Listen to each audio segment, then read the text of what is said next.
안녕하십니까. 오늘은 전편에 이어서 2차 예방, 그러니까 뇌졸중을 이미 경험했거나 또는 일과성 뇌허혈증을 경험한 환자에서 우리가 항열수판제제를 어떻게 사용할 건지 강의가 있겠습니다. 특히 이번 강의는 급성기와 만성기로 나누어서 새로운 시각으로 강의를 준비하셨다고 합니다. 한 교수님 부탁드리겠습니다.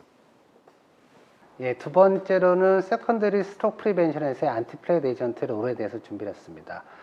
저희가 약물을 사용에 있어서 세컨더리 스트로크 프리벤션에서 중요하게 생긴 것들이 안티플레이드 에이전트, 안티 하이퍼텐시브 드럭, 안티 다이아베티스, 스타틴이 있습니다. 그 중에서 프라이머리 프리벤션에서의 안티플레이드 에이전트 롤은 상대적으로 적다고 얘기 드릴 수 있지만 세컨더리 스트로크 프리벤션에서는 아주 큰 역할을 하고 있습니다. 널리들 알고 있으셔가지고요. 이번 강의에는 스트로크 이후에 어큐트 페이즈 또는 크로닉 페이즈에서 약물의 사용이 조금 달라져야 될 것인가, 이거에 대해서 최근에 발표된 논문들을 중심으로 간단하게 정리를 해봤습니다. 수많은 연구가 있습니다. 아스피린을 이용한 연구도 있었고요. 그 다음에 아스피린 디피리다머를 이용한 스타디 있었고, 클로피도그를 이용한 스타디도 있었습니다. 그 외에 실로스타디를 이용한 스타디도 있었고요. 특히나 2000년 후반에 들어서는 아스피린 클로피도그렐의 듀얼 안티플레이드 테라피와 모노테라피를 비교한 연구들이 많이 있습니다. 연구 결과는 대동소이합니다. 어떤 약물을 사용하더라도 약물을 사용하지 않은 것보다는 효과가 있고요. 물론 환자군이나 스타디 디자인에 대해서 약간의 우월성들은 있지만 비교적 모든 안티플레이드 에이전트는 동등한 효과를 발휘한다고 생각하시면 되겠습니다. 많은 연구 중에서 특히 스트로크를 치료하는 스트로크 뉴럴로지스트로서 관심 있는 연구들은 아래 세 개에 있는 매치, 카리스마, SPS3 트라이얼입니다. 이 군은 모두 다 아스피린 클로피도그렐 듀얼 안티플레이드 테라피 그룹과 모노테라피 컨트롤 그룹으로 잡았습니다. 그 결과는 모두 다 예상하듯이 듀얼 안티플레이드 테라피 군이 프리벤티브 효과는 높으나 상대적으로 블리딩 리스크가 높아가지고 네트 베네핏은 없는 것으로 나왔습니다. 그럼 그렇다면은 듀얼 안티플레이트에서 사용하는 것이 좋을 것이냐, 아니면 모노테라피를 하는 것이 좋을까는 이슈가 됐습니다. 그러나 2010년 이후에는 듀얼 안티플레이트 테라피보다는 모노테라피를 선호하는 경향이 있었습니다. 그러던 가운데 2013년도에 새로운 논문이 발표가 되었습니다. 이 논문은 2013년도에 NEJM에 발표된 챈스 트라이얼입니다. 중국에서 진행이 되었고요. 5,170명의 24시간 이내에 마이너 이스케믹 스트로크, NIHS 스코어가 3.2 이하. NIHS 스코어는 높을수록 메이저 스트로크입니다. 0에서 42점이 있고요. 또는 하이 리스크 TIA, ABCD 스퀘어 스코어는 0에서 7점이 있고 높을수록 하이 리스크 군입니다. 4점 이상 군에서 아스피린과 클로피도그렐의 듀얼 테라피 그리고 아스피린 모노테라피를 비교했습니다. 결과를 살펴보시면 듀얼 군에서는 8.2%의 스트로크가 발생하였고 아스피린 군에서는 11.7%의 스트로크가 발생하여 통계적으로 유의한 차이를 보였습니다. 이 연구의 단점은 일단 중국 단일 인정에서 진행되었다는 것과 스타디 결과를 보시게 되면 스타틴이나 안티 하이퍼텐시브 드럭을 50% 미만에서만 사용했다. 결국 다른 리스크 팩터가 조절이 되지 않았기 때문에 상대적으로 8.2%, 11.7%의 높은 스트로크 리커런스를 보였다는 점에서 비판을 받았습니다. 다음은 2018년도에 발표된 포인트 트라이얼 결과입니다. 디자인은 비슷합니다. 앞에서 봤듯이 마이너 이스케믹 스트로크나 또는 하이리스크 TI 환자 4,800명을 모았고 역시 아스피린 클로피도그렐 군과 아스피린 군으로 나눠서 스타디를 진행했습니다. 스타디는 84%의 환자가 모였을 때 중단이 되었습니다. 그 이유는 아스피린 클로피도그렐 트리트먼트 군에서 상대적으로 예상한 바와 같이 메이저 이스케믹 이벤트는 줄였고 헤모리직 리스크는 증가가 되었기 때문에 중단이 되었습니다. 즉 성공한 연구였습니다. 결과를 살펴보시면 메이저 이스케믹 이벤트는 듀얼군에서 5%, 아스피린 모노군에서 6.5%가 되어서 25%의 리스크 리덕션을 보였으면서 이는 통계적으로 유의한 차이를 보였습니다. 그리고 한 가지 흥미로운 점은 대부분의 이벤트는 이니셜 이벤트 이후 일주일 이내에 발생된 것으로 밝혀졌습니다. 두 가지 챈스 트라이얼과 포인트 트라이얼을 정리한 결과입니다. 자마 뉴럴로지 발표가 되었고요. 포인트와 챈스 트라이얼을 분석한 결과 듀얼 안티플레이트 테라피 효과는 블리딩 리스크를 감안하더라도 마이너 이스케믹 스트로크 또는 하이 리스크 TIA 환자군에서 첫 21일간은 유효성을 가지고 있다는 결과를 도출하였습니다. 같은 연도에 ESC, 유로피안 소사이티 오브 카디올로지에서 분석한 결과입니다. 세컨더리 이스케믹 스트로크 프리벤션에서의 쇼텀 그리고 롱텀 듀얼 안티플레이티드 테라피에 관한 메타 분석을 한 결과입니다. 메타 분석 결과를 살펴보면 스트로크 세컨더리 프리벤션에서 데트 테라피는 초기 3개월까지는 출혈의 위험을 감안하더라도 효과가 있다고 결론을 내었습니다. 그렇다면 3개월 이후에는 어떠할 것인가? 물론 효과는 있지만 블리딩 리스크가 상대적으로 올라가기 때문에 모노세라피를 3개월 후에 진행하는 것이 이피커시와 컴플리케이션을 생각했을 때 적절한 치료라고 권고하였습니다.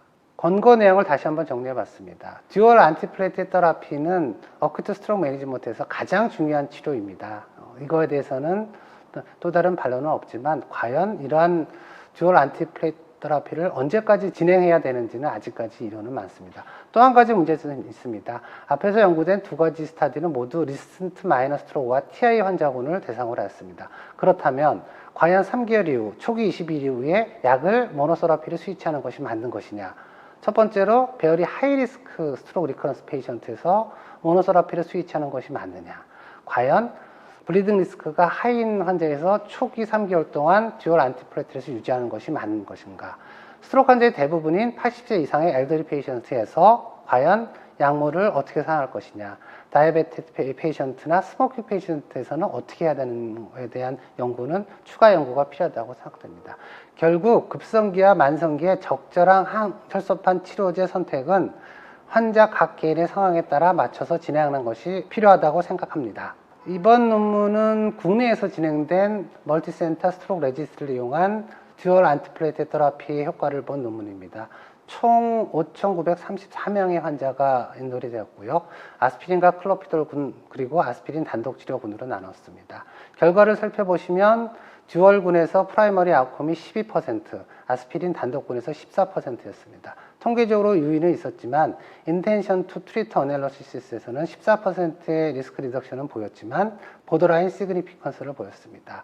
결론을 말씀드리면 듀얼 안티플레이티드 테라피는 올 코즈 데스에는 베네피셜했지만 리커런트 스트로크 감소에는 효과를 보여주지 못했습니다. 마지막 슬라이드입니다. 과연 그러면 처음에 말씀드린 대로 뇌졸중 발생 이후 어큐트 그리고 크로닉 페이지에서 약물이 달라져야 되느냐? 저는 달라져야 된다고 생각합니다. 뇌졸중 2차 병을 위해서 아스피린, 클로피도그렐 또는 아스피린 플러스 디피리다몰, 트리플루잘, 실로스타졸은 모두 동등한 효과를 보인다고 생각하시면 됩니다. 그러나 대부분 뇌졸중 재발은 초기에 나타나므로 초기에는 강력한 항혈소판 제제 치료를 하는 것이 중요하고 시간이 지나갈수록 출혈의 위험이 높아지므로 시간이 지나면서 모노세라피로 변환하는 것이 맞다고 생각을 합니다. 하지만 아직까지 이러한 치료에 대한 명확한 에비던스는 없습니다. 향후 이러한 치료에 대한 많은 연구가 진행되어야 할 것으로 생각됩니다. 자, 한 교수님, 마지막 강의 슬라이드하고 굉장히 일맥상통하는 질문일 것 같은데요. 카리스마 매치가 실패한 것도 결국은 같은 내용으로 저희가 이해도 될까요? 네, 맞습니다. 챈서 포인트 트라이얼은 24시간 이내의 환자들을 90일 동안 추적 관찰했습니다. 대부분 기존의 연구들은 적어도 90일 또는 6개월 이내에 뇌경색이 발생한 환자들을 모았기 때문에 재발이 많이 되는 초기 환자의 치료에는 전혀 영향을 미치지 못했습니다. 그렇기 때문에 이러한 결과가 나왔다고 생각을 합니다. 네, 사실 이중 항혈소판 제제를 쓰고 싶은 환자들은 굉장히 좀 심한 또는 위험도가 높은 환자들인데 이 챈서 포인트 두 가지가 다 굉장히 마이너 스트로크 환자들을 대상으로 했기 때문에 참 아쉬운 점이 많습니다. 근데 이제 한 교수님의 강의나 가이드라인들을 근거로 해서 보면 분명한 것은 어쨌든 3주 이내는 굉장히 마이너 스트로크 효과가 있을 거다. 근데 또 연구를 보면은 3개월까지는 효과가 있을 거다라는 굉장히 다양한 기간을 줬거든요. 물론 앞으로 컨퍼머티브 스터디가 있어야 될 거라고 생각하지만 그래서 한 교수님의 실제 임상은 어떻게 하시는지 그리고 사실 저도 고백하자면 개인적으로 위험도가 높은 환자들은 1년 정도까지 끌면서 고민을 많이 하거든요. 언제 단일 제재로 넘어가야 될까라는 고민을 많이 합니다. 여기에 대해서 한 말씀 부탁을 드리겠습니다. 매우 어려운 질문을 주셨습니다. 아직까지 언제까지 사용하냐? 21일까지 사용하는 것은 어느 정도 에비던스가 있는데요. 그럼 나머지 환자분에서 언제까지 사용할 것이냐? 컨센서스는 없습니다. 그런데 많은 스트로크를 치료하는 스트로크 뉴럴로지스트가 얘기를 했을 때 비교적 많은 선생님들이 초기 3개월간은 듀얼 안티플레이트 테라피를 하는 것이 어떻냐, 그리고 이후에 스위치를 한번 생각해 보고요. 교수님이 말씀해 주신 하이리스크군에서는 적어도 초기 6개월간은 듀얼 안티플레이트 테라피를 유지하고 이후 모노세라피의 스위치를 조심스럽게 생각해 보는 게 어떨까 하는 게 일반적인 컨센서스로 생각하고 있습니다. 저도 엄중하게 동의합니다. 근데 사실 제일 우려하는 거는 출혈성 위험이 높은, 그러니까 만성 소혈관 질환을 가지고 있고 특히 영상에서 이런 이제 미세 뇌출혈이 있는 환자들에서 이중항열 수판제제를 쓰니까 분명한 대척점은 있는 것 같습니다.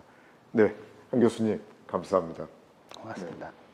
1차 예방과 다르게 2차 예방에서 항혈전제는 반드시 필요한 우리에게 전략적인 도구인 건 분명한 것 같습니다. 특히 오늘 한상원 교수님께서 급성기와 만성기, 특히 3주 이내에 마이너스 스트로크에서 이중항열 수판제제가 얼마나 중요한지 강조를 해주셨습니다. 또 한 대척점으로 만성기 환자, 특히나 출혈의 위험이 높은 대뇌 소혈관 질환이라든지 또는 마이크로블리드를 가진 또는 과거의 뇌출혈 병력을 가진 환자에게서 이중 항열 수판제제가 얼마나 위험한지도 같이 우리가 실감할 수 있는 강의였습니다.